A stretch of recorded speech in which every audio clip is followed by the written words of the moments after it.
नमस्कार दोस्तों, result clear में आपका स्वागत है। मित्रों, हम लोग देख रहे थे सीटेट जुलाई 2024 के लिए सोशल साइंस, जिसमें हम लोग देख रहे हैं कक्षा 6 का इतिहास।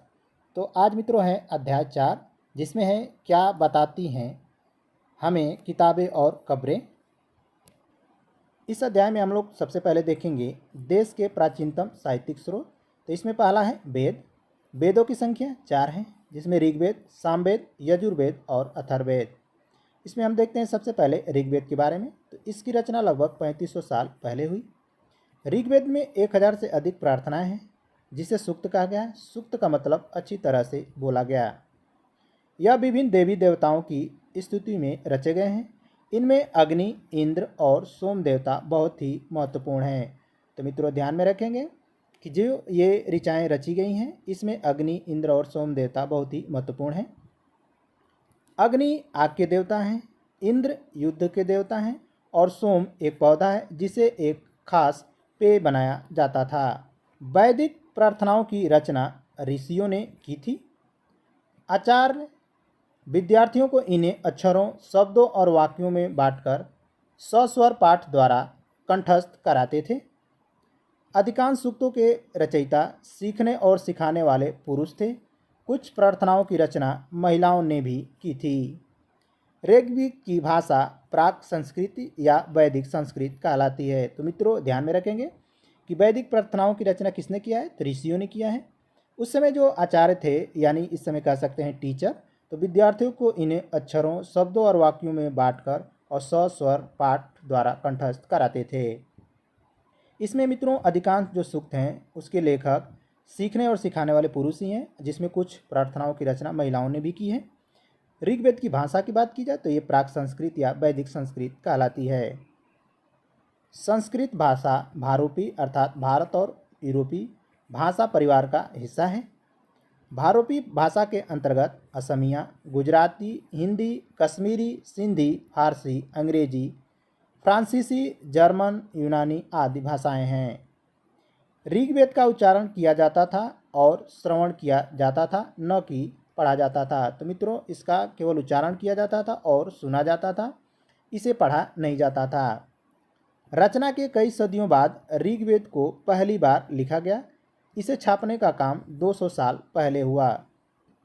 इतिहासकार ऋग्वेद का अध्ययन कैसे करते हैं?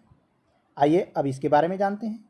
इतिहासकार पुरातत्वविदों की तरह ही अतीत के बारे में जानकारी इकट्ठी करते हैं, लेकिन भौतिक अवशेषों के अलावा वे लिखित स्रोतों का भी उपयोग करते हैं।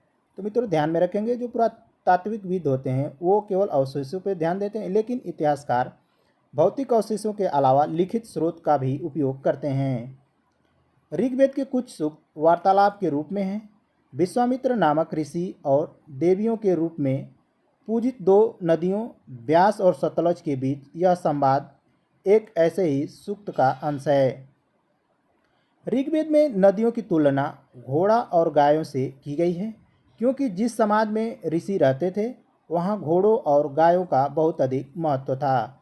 तो मित्रों ध्यान में रखेंगे, एनसीईआरटी से यहाँ पर सीटेट ने कई बार प्रश्न पूछा है, तो ये लाइन ध्यान में रखेंगे। उस समय ये था मित्रों कि समाज में जहाँ ऋषि रहते थे वहाँ घोड़े और गायों की बहुत अधिक महत्वता थी, जिसके वजह से ऋग्वेद में नदियों की तुलना घोड़े और गाय से की गई है। ऋग्वेद की प्रार्थनाओं में अन्य दूसरी नदियों को खासकर सरस्वती, सिंधु और उसकी सहायक नदियों का भी जिक्र है। गंगा और यमुना का उल्लेख सिर्फ एक बार हुआ है। नेक्स्ट पॉइंट है मवेशी, घोड़े और रथ। ऋग्वेद में मवेशियों, घोड़ों और बच्चों की प्राप्ति के लिए अनेक प्रार्थनाएं हैं। घोड़ों को लड़ाई में रथ खींचने के काम में लाया जाता था। इन लड़ाइयों में मवेशी को जीतकर ले जाते थे। कहने का मतलब ये है कि जो उस समय घोड़े थे वो क्या करते थे, लड़ाई में रथ को खींचते थे और इस लड़ाई में मवेशी को जीत करके ले जाते थे। लड़ाइयाँ ज़मीन के लिए, अच्छे चारागाह के लिए, पानी के स्रोत के लिए, लोगों को बंदी बनाने के लिए भी लड़ी जाती थी। युद्ध में जीते गए धन का कुछ भाग सरदार रख लेता था, कुछ भाग पुरोहित को दे दिया जाता था तथा शेष धन आम लोगों में बांट दिया जाता था। यज्ञ में घी, अनाज तथा कभी कभी जानवरों की आहुति दी जाती थी। अधिकांश पुरुष इन युद्धों में भाग लेते थे। कोई अस्थायी सेना नहीं होती थी। तो मित्रों ध्यान में रखेंगे कि उस समय किसी के पास अस्थायी सेना नहीं होती थी, लेकिन लोग सभाओं में मिलते जुलते थे और युद्ध के शांति के विषय में सलाह मशवरा करते थे। यह ऐसे लोगों को अपना सरदार चुनते थे जो बहादुर और कुशल योद्धा हो। लोगों की विशेषता बताने वाले शब्द। लोगों का वर्गीकरण काम, भाषा, परिवार, समुदाय, निवास स्थान या सांस्कृतिक परंपरा के आधार पर किया जाता रहा है। ऋग्वेद में ऐसे दो समूह हैं जिनका वर्गीकरण काम के आधार पर किया गया है। पहला है पुरोहित। पुरोहित लोगों को कभी कभी ब्राह्मण कहा जाता था।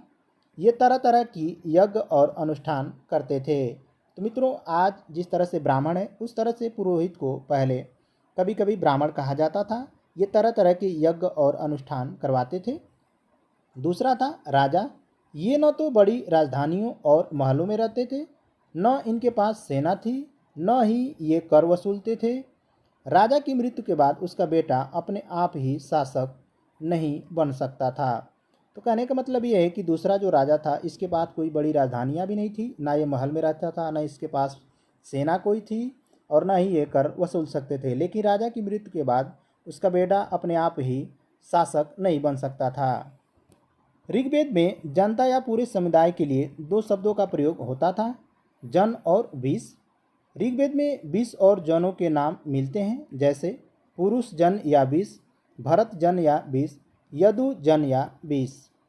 जिन लोगों ने प्रार्थनाओं की रचना की वह कभी कभी खुद को आर्य कहते थे तथा अपने विरोधियों को दास या दस्यु कहते थे। तो मित्रों ध्यान में रखेंगे कि जो लोगों ने ऋग्वेद में प्रार्थनाओं की रचना की है वह कभी कभी अपने आप को आर्य कहते थे। आर्य का मतलब होता है मित्रों श्रेष्ठ, तथा अपने विरोधियों को दास या दस्यु कहते थे। दस्यु वे लोग थे जो यज्ञ नहीं करते थे और शायद दूसरी भाषा बोलते थे। बाद के समय में दास का मतलब गुलाम हो गया। दास वे स्त्री और पुरुष होते थे जिन्हें युद्ध में बंदी बनाया जाता था। उन्हें उनके मालिक की जायदाद माना जाता था। जो भी मालिक काम चाहते थे उन्हें वह सब करना पड़ता था।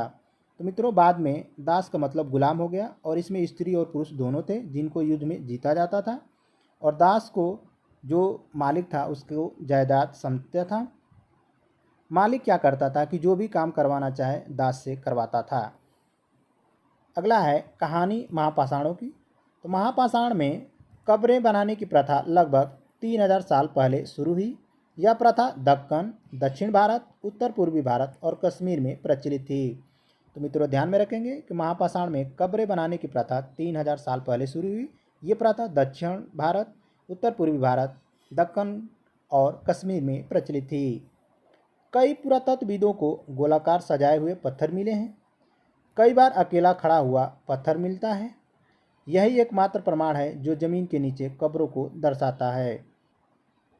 महापाषाण के निर्माण के लिए लोगों को गड्ढे खोदना, शिलाखंडों को ढोकर लाना, बड़े पत्थरों को तराशना और मरे हुए को दफनाना काम था। तो मित्रों ध्यान में रखेंगे कि महापाषाण में जो व्यक्ति थे उनका कार्य ये था कि गड्ढों को खोदना, शिलाखंडों को ढोकर लाना, बड़े पत्थरों को तराशते थे और मरे हुए व्यक्ति को कब्र में दफनाते थे।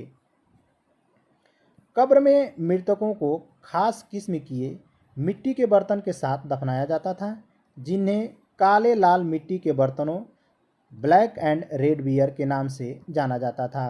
तो मित्रों ध्यान में रखेंगे कि कब्र में मृतकों के साथ खास मिट्टी का बना हुआ बर्तन रखा जाता था, जिन्हें काले लाल मिट्टी के बर्तन के नाम से जाना जाता था। कब्र में मृतकों के साथ लोहे के औजार और हथियार, घोड़े के कंकाल, सामान तथा पत्थर और सोने के गहने मिले हैं। मित्रों ध्यान में रखेंगे कि जो भी मृतक होता था तो उसके कब्र में लोहे के औजार और हथियार रखे जाते थे, घोड़े के कंकाल, सामान तथा पत्थर और सोने के गहने भी रखे जाते थे। ब्रह्मगिरी के एक कब्र में एक मृतक के पास 33 सोने के मनके और शंख मिले हैं। अब देखते हैं मित्रों इनाम गांव के बारे में। यह भीमा की सहायक नदी घोड़ के किनारे एक जगह है। इस जगह पर 3600 से 2700 साल पहले लोग रहते थे। यहाँ वयस्क लोग को गड्ढे में सीधा लिटाकर दफनाया जाता था। उनका सिर उत्तर की ओर होता था। कई बार उन्हें घर में ही दफनाया जाता था। तो मित्रों ध्यान में रखेंगे कि इनाम गांव भीमा की एक सहायक नदी घोड़ के किनारे है। इस जगह पर 3600 से 2700 साल पहले लोग रहते थे। यहाँ वयस्क लोग को गड्ढे में क्या किया जाता था, सीधा लिटाकर दफना दिया जाता था, जिसका सिर उत्तर की ओर होता था। कई बार ऐसे भी साक्ष्य मिले हैं जिनको घरों में भी दफनाया गया था। ऐसे बर्तन जिनमें शायद खाना और पानी हो दफनाए गए शव के पास रख दिए जाते थे। तो मित्रों कब्रों में जिनमें खाना और पानी था वैसे बर्तनों को भी शव के पास रखा गया है। एक आदमी को 5 कमरे वाले मकान के आंगन में 4 पैरों वाले मिट्टी के एक बड़े संदूक में दफनाया गया था। बस्ती के बीच में बसा हुआ यह घर गांव के सबसे बड़े घरों में से एक था। इनाम गांव से गेहूं, जौ, चावल, दाल, बाजरा, मटर और तिल के बीज मिले हैं।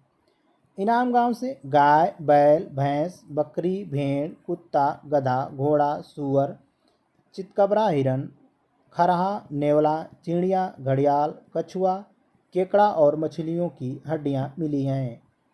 इनाम गांव में बेर, आंवला, जामुन, खरबूज के भी साक्ष्य मिले हैं। कंकाल का लिंग पहचानने का बेहतर तरीका उसकी हड्डियों की जांच है, क्योंकि महिलाएं बच्चे को जन्म देती हैं, इसलिए उनका कटी प्रदेश या कुल्हा पुरुषों से ज़्यादा बड़ा होता है। तो मित्रों ध्यान में रखेंगे कि जो उस समय कंकाल मिले हैं उसके पहचानने का एक यही तरीका है कि उसकी हड्डियों की जांच की जाए कि ये स्त्री का है या पुरुष का है।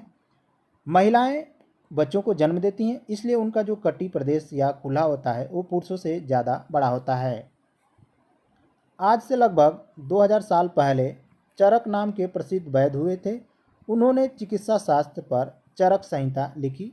तो मित्रों ध्यान में रखेंगे कि चरक क्या थे, एक वैद्य थे जो चिकित्सा शास्त्र पर चरक संहिता लिखी हैं। चरक के अनुसार मनुष्य के शरीर में 360 हड्डियाँ होती हैं। यह आधुनिक शरीर रचना विज्ञान की 206 हड्डियों से काफ़ी ज़्यादा है। चरक ने अपनी गिनती में दांत, हड्डियों के जोड़ और कार्टिलेज को जोड़कर यह संख्या बताई थी। तो ये तो मित्रों थे सीटेट से संबंधित कक्षा 6 के इतिहास। मिलते हैं अगले वीडियो में, तब तक के लिए नमस्कार।